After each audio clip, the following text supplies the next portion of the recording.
ይቅርታ ተባብለን ሁሉ ነገር ጨርሰን እንደገና ድጋሚ ወደ ኋላ ትመልሽናለሽ እንዴ? እዚሁ ነው አይደል መፈረም ያለባት። ሄርሜላ የተሸነፈችና የወደቀች የመሰላችሁ ሰዎች ካላችሁ በደንብ ተሳስታችኋል ማለት ነው። ይሄ ሁሉ ነገር እየተደረገ ያለው ወይም አብርሽ ከሰሞኑ የሚያደርጋቸው ነገሮች በሙሉ ከሄርሜላ ጋር አንድ ላይ ሆነው እንዲደረግ ወስነው እያደረጓቸው ያሉ ነገሮች መሆናችሁን ሁላችሁም መዘንጋት የለባችሁም። ወይም ሁላችሁም እዚህ ጋር የሚታየውን ነገር ብቻ እየተመለከታችሁ በጣም ብዙ ነገሮችን ሚስ እያደረጋችሁ እንደሆነ ስለተሰማኝ ነው በነገራችን ላይ ማለት ነው። የመጀመሪያውና ቁጥር አንደኛው ጥያቄ አንተ ወደ ሩታ የምትመለስ ከሆነ ለሩታ በስሟ ቤት መግዛት ምንድነው አስፈላጊነቱ? ትዳር ውስጥ ነው አይደል ያላችሁት? እያንዳንዱ የምታፈሩት ነገር እያንዳንዱ የምታገኙት ነገር በሁለታችሁ መሆን እንጂ ያለበት ለሷ በስሟ ቤት ምናምን በቃ አለ አይደል የሚገባትን ነገር አድርጌ ወደ ሄርሜላ እየተመለስኩ ነው እያልከን እንደሆነ በደንብ ነው እያሳየን ያለውና እኔ ሲጀመር የሄርሜላ አብርሽ በዚህ ልክ ወደ ሩታ ሲሄድና ከሩታ ጋር ለመታረቅ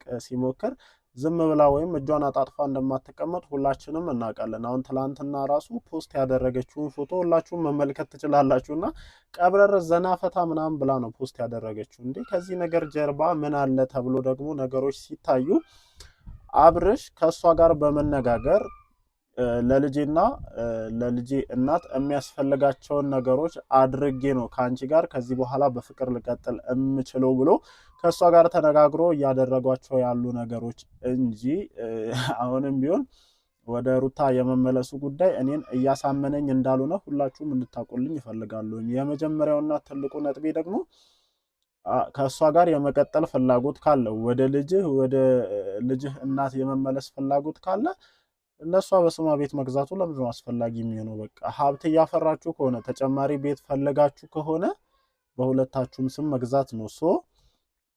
የሚገባትን ነገር አድርጌ እንደ ባል የሚገባትን ነገር ሰጥቼ ወደ ሄርሜላ እመለሳለሁ እያልከን እንደሆነ ነው የተረዳው። እኔ እርግጠኛ ነኝ በነገራችን ላይ ትላንትናም ያንን ሁሉ ነገር ከተመለከትኩኝ በኋላ እመኑኝ ነገ ወደ ሄርሜላ ተመልሶ ይመጣል ብያቸዋለሁ። ይሄ ምንም ጥርጥር የለውም። ወደዚህም ወደዛም የሚያስብል ነገር የለውም። ምክንያቱም የሄርሜላ መረጋጋት በራሱ በቂ የሆነ ምላሽን እየሰጠ እንደሆነ መረሳት የለበትም። ገብቷችኋል አይደለ? ሄርሜላ አይደለም እንደዚህ ከሩታ ሊታረቅ ምናምን አስቦ ይቅርና እንደዚህ መንገድ ጀምሮ ይቅርና ገና ሲያስብ ነው ነገር መፈለግ የምትጀምረው ነገሮችን ማሰናከል የምትጀምረውና ይሄ ሁሉ ከሰሞኑ እየተደረጉ ያሉ ነገሮች ሩታን አሳምነው ወደ አዲስ አበባ መውሰድ፣ ወደ ቤት እንድትገባ ማድረግ፣ በስሟ ቤት መግዛትን ጨምሮ ሌሎች እየተደረጉ ያሉ ነገሮች በሙሉ አብርሃም ከሄርሜላ ጋር ተነጋግሮ ተማምነውበት እያደረጉ ያሉ ነገሮች ናቸውና እንግዲህ ለሩታ የሚገባትን ነገር ካደረገ በኋላ ወደ ሄርሜላ የመመለስ ሀሳብ እንዳለው ሁላችሁም እንድታቁ እፈልጋለሁኝ። ተያይዘው ነው አዲስ አበባ የሄዱት ከሄርሜላም ጋር ጭምር ቡታጀራ መጥቶ የልጁ እናት ስትታረስ እዚህ አብረው አሳልፈው ለሰከንድ እንኳን ልትተወው እንደማትችል ታውቃላችሁ አይደለ? በኮንፊደንስ ራሱ በባለፈው ባለ ስትል የነበረው የምታውቀው ነገር ስላለ የእሷ መሆኑን እርግጠኛ ስለሆነችበት ይመስለኛል። እኔ አሁንም ቢሆን የሰው ነገር የሰው ነው። እኔ እውነቴን ነው የምልሽ። ተረጋግተሽ ትቀመጫለሽ፣ ተረጋግተሽ ትኖሪያለሽ ብዬ አላስብም። በእርግጥ በእናንተ የተጀመረ ነገር አይደለም። ሁለተኛ ማግባት አብርሽ የተጀመረ ነገር አይደለም።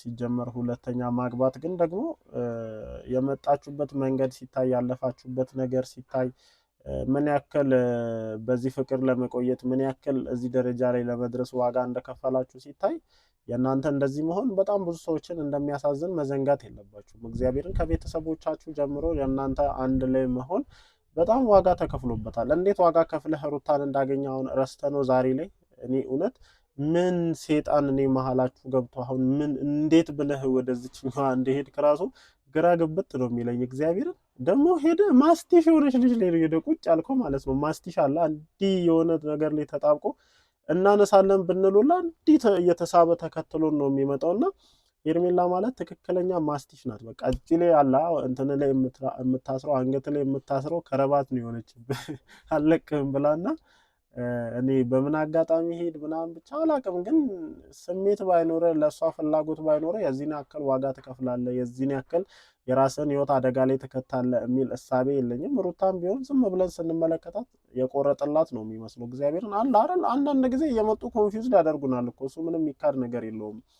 በቃ አለ አይደለ እንደዚህ ልጆች መሀል አሁንም ፍቅር አለ እንዴ እንድንል ያደርገናል። አሁን በባለፈው ልጅን ይዛ መታ ምናምን ከአባቱ ጋር ሲጮት የምታያቸው አስተያየት ምናምን አለ አይደለ እንደዚህ አይነት ነገሮች ምን አለ ባልተፈጠሩ ያስፈልናል። ግን ያሉትን ነገሮች ደግሞ ልብ ብለን የምንመለከት ከሆነ አብርሃም ነገሮችን እያስተካከለና ለሩታ የሚገባትን ነገር ወይም ማስተካከል አለብኝ ብሎ ያመነበትን ነገር እያስተካከለ ነው። ከባለፈው የመኪና ግዢ ጀምሮ ማለት ነው። ምክንያቱም ይሄ ልጅ ሌላ ህይወት ሊጀምር ነው። ከዚህ በኋላ እየመጣች ህይወቱን እንድትረብሾ ስለማይፈልግ ይመስለኛል ማድረግ የሚገባቸውን ነገሮች ቀደም ብሎ እያደረገ ያለው እንጂ ወደ እሷ የመመለስ ፍላጎት ኖሮት ወይም ከእሷ ጋር መቀጠል ፈልጎ እንዳልሆነ በደንብ ልብ ብላችሁ እንድትይዙልኝ እፈልጋለሁ ማለት ነው። እንግዲህ እኔ ይመቸናል፣ ያዋጣናል፣ ይሄ መንገድ ያስኬደናል የምትሉት መንገድ ከሆነ ምንም ማድረግ አይቻልም እና እንደዚህ አይነት ነገር ባይፈጠርና ይሄ ባይሆን የሁላችንም ምኞት ነበረ። ግን ምንም ማድረግ አይቻልም። የምር እኔ ትላንትና የሆነ ቪዲዮ ሰርቼ ብዙዎቻችሁ የጻፋችሁትን ኮመንት ለማየት ችዬ ነበርና ሄርሜላን ማንም ሰው እንደማይጠላት ምናምን ነው የተረዳሁት ማለት ነው። እግዚአብሔርን እስኪ እሷ ከሌላ ሰው ጋር ትምጣና ምን ያክል እንደምትወደድ በደንብ ማየት ትችላለች ምናምን እያሉ ነበርና ያው በእኛ ፍላጎት ሊሆን የሚችል ነገር የለም። እሷ ስሜቷ የመራት ይህንን ሁሉ ዋጋ የከፈልኩት የደከምኩት አብርሽን በእጄ ለማስገባት ነው። አይመለከታችሁም። ከሩታ ቀማሽ ምናምን ብላችሁ የምታብጡ ሰዎች እዛው ፈንዱ ምናምን እያለች ነው። እና ለማንኛውም ይመቻት። ግን በእርጋታ የተቀመጠችበትና እንደዚህ ተረጋግታ ቁጭ ያለችበት ትልቁ ምክንያት እያንዳንዱ ነገር እሷ ባሰበችው እሷ ባቀደችው መንገድ እየሄደ ስለሆነ መሆኑን ሁላችሁም ልብ ልትሉ ይገባል ማለት ነው። ምክንያቱም ትላንትና የተፈጠረውን ነገር ስታዩ ምናምን አንዳንድ ነገሮችን ለማየት ስሞክር መረዳት የቻልኩት ነገር በቃ የሆነ ወደ ሩታ ለመቅረብ ከሩታ ጋር ለመታረቅ የሚያደርገው ነገር አድርጋችሁ እየሳላችሁ ስለሆነ ነው። ከዚህ ነገር ጀርባ ያለውን ነገር እየተረዳችሁ አይደለም። ከዛ ውጪ ያው ነው ምንም ህይወታቸውን መስቀልቅል ያወጡ ሰዎችን ነው ከጀርባ እያስጨበጨቡ ራሱ የመጡት ከእህቶቹ ውጪና እያንዳንዱ ከአብርሽ ጀርባ ያሉ ሰዎች ለሱ ትዳር እንደዚህ መሆን ተጠያቂ ናቸው። ምክንያቱም ሄርሜላን ሲያመጧት ምን ሲሏት ትላንትና እኔ በዚህ ጉዳይ ላይ ሀሳብ ሰጥቼ ብዙዎቻችሁ ምን ስትሉ ነበረ? እህቱን አናግሮ ምናምን ምንስ ቢያወራ ማለት ነው ምንስ ቢያወራ ያደረገው ነገር የሚረሳ ነው? እዛ ቦታ ላይ መቆም የሚገባው አይነት ሰው ነው። እግዚአብሔርን እኔ አሁን ያንን እንደ ምክንያት ስታቀርቡልኝ ነበርና የኔንም ሀሳብ የደገፋችሁ ሰዎች እንዳላችሁ አውቃለሁኝ። ግን ምንስ ከእህቱ ጋር ቢያወራ ምንስ መስተባበያ ቢሰጥ ሁሉም ነገር እንደዚህ ከሆነ በኋላ እግዚአብሔርን ምንም እኮ የአራስነት ጊዜዋን እንኳን በሰላም እንድታሳልፍ እድሉን አልሰጧትም። በዛ እያሉ ይህንን ሁሉ ነገር የፈጠሩ ሰዎች ዛሬ ላይ እያጨበጨቡ እንደዚህ ሲያደርጉ ይገርማል። ብቻ ግን ለማንኛውም ማለት ነው እውነታው ይሄ ነው።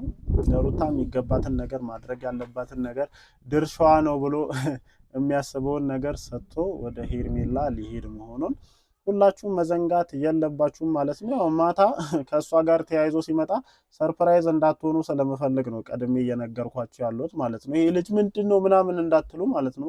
ደጋግሞ አድርጎታል፣ ግን ሁሌ ነው ሰርፕራይዝ የሚያደርጋችሁ እናንተን እየመጣና በኋላ እንደዚህ ምሽት ላይ የሆነ ቪዲዮ መልቀቃችሁ አይቀርም። እንደሰማሁት ከሆነም እንደዛ አይነት ነገር ነው ያለውና እናንተም ሰርፕራይዝ እንዳትሆኑ ማድረግ ያለብኝን ነገር እንደ አባት ለልጄ እናትም መስተካከል ያሉበትን ነገሮች ማስተካከል አለብኝ ብሎ ከእሷ ጋር ተማምኖበት ተነጋግሮበት ነው እያንዳንዱን ነገር እያደረገ ያለውና ይህንን ነገር አድርጎ ጨርሶ ምን ካለ በኋላ እንግዲህ ወደ ሄርሜላ ይመለሳል። የዛኔ ግን እኔ ለሩታ ስሜት በጣም ነው የማስበውም እንትን የምለውም እግዚአብሔርን የፈለገ ነገር ቢሆን የኛ የምንለው ሰው ከሌላ ሰው ጋር ማየት በጣም የሚያሳምምና ፔን ያለው ነገር ነውና እንዴት ትቋቋማለች እንዴት ትችለዋለች አላቅም። እና አሁን እየተፈለፈሉ ነው ደግሞ ቲክቶክ ላይ እያዩዋቸው ነው የእሷን ፎቶ እየለጠፉ መኪና ምናምን ይዘው ምናምን የሚመጡ ሰዎች ምናምን እንዳሉ እያየሁኝ ነው። ክፍት ቦታ አለ ብላችሁ ሲቪ ለማስገባት እየሞከራችሁ እንደሆነ አላቅም። ብቻ ግን እየሄዱበት ያለው መንገድ ይሄ ነው እንድታቁት ብዬ ነው ይህን ነገር እየነገርኳችሁ ያለሁት ማለት ነው። ለማንኛውም ምሽት ቪዲዮ መልቀቃቸው አይቀርም። እንደተለመደው እንመጣና በዛ ጉዳይ ላይ ሀሳባችንን እንሰጣለን ማለት ነው። ወዳችኋለሁ። ላይክ፣ ሼር፣ ሰብስክራይብ ማድረጋችሁን አትርሱ። ይመቻችሁ።